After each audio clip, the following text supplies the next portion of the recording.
All right, Maverick, as it's been mentioned to you a couple of times in other interviews, your lowest score here at this tournament. What was working for you so well out there today? It was a really good day with the putter, that's for sure. I capitalized on my opportunities. Was very patient today. When I wasn't in position, Travis and I had a really good game plan, just dumped it to the middle of the greens and lag putted. And you always know that the other PGA Tour players out here that live in Vegas, we call 13 through 16 birdies alley. And you know you're going to have a lot of opportunities at the end of the round. So when I got through the first 8 under par, I figured it was gases on the right and just hit it at the flag and got some putts to go. All right, other questions? So as a Vegas guy now, you've had a lot of close calls, but no win yet. How big would it be to finally get the win in Las Vegas?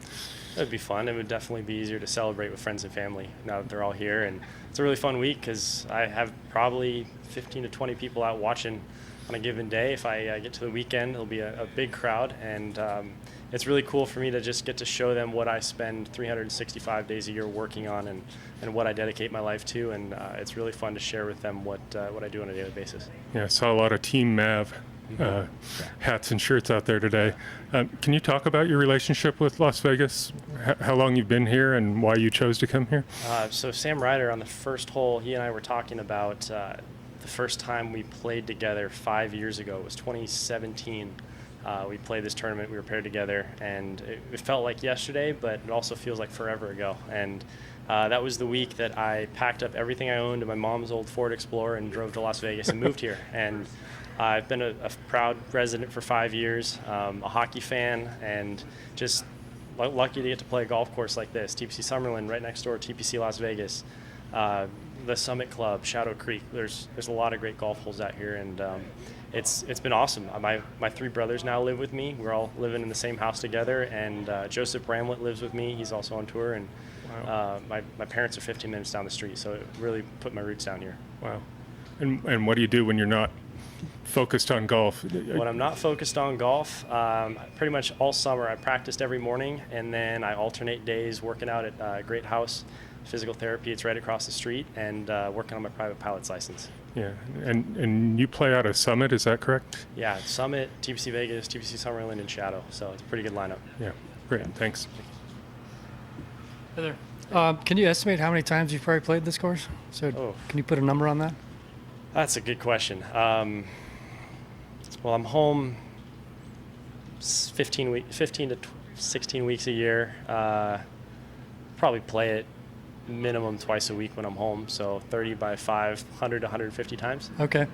I was talking to the tournament director, and they redid a lot of the fairways and stuff, and he said that it didn't reopen until this past Monday, and that you hit like the first ball. Yeah. Did you notice right away a difference in the course? Oh, the conditions? It's very different. Different type of grass in the fairway, different grass in the greens. I wanted to be the first guy out at least on one of the 9s and take the first divot, so I was here at 6:30, ready to tee off. But it's the best turf coverage I've seen on the fairways. It's a more drought-resistant grass, so it'll take less water.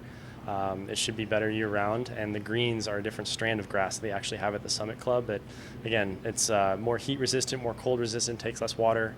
And what I've noticed is a lot of putts that used to break to the strip don't go as much anymore, as kind of a general theme.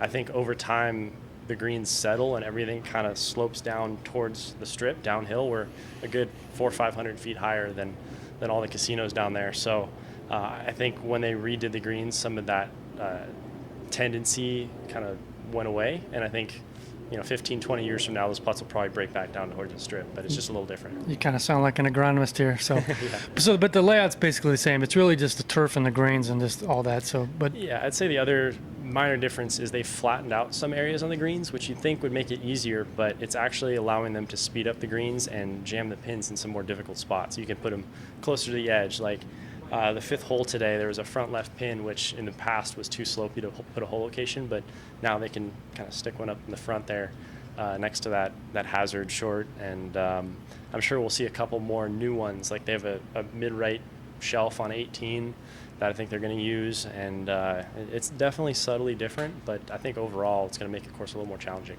cool. Well, thanks. Yeah. One more. You got it. Yep.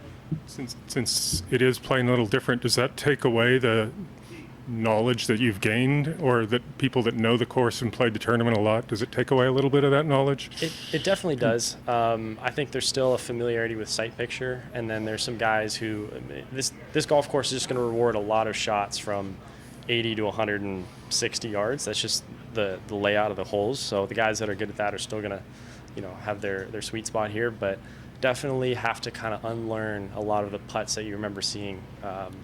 Right. But that being said, I know how far the ball goes when it gets hot here. I've played here in all temperatures and all conditions. I've seen pretty much every wind direction here, so there's still an advantage there. Okay, great. Yeah, Thanks. you got it. Cool. Thank you, guys.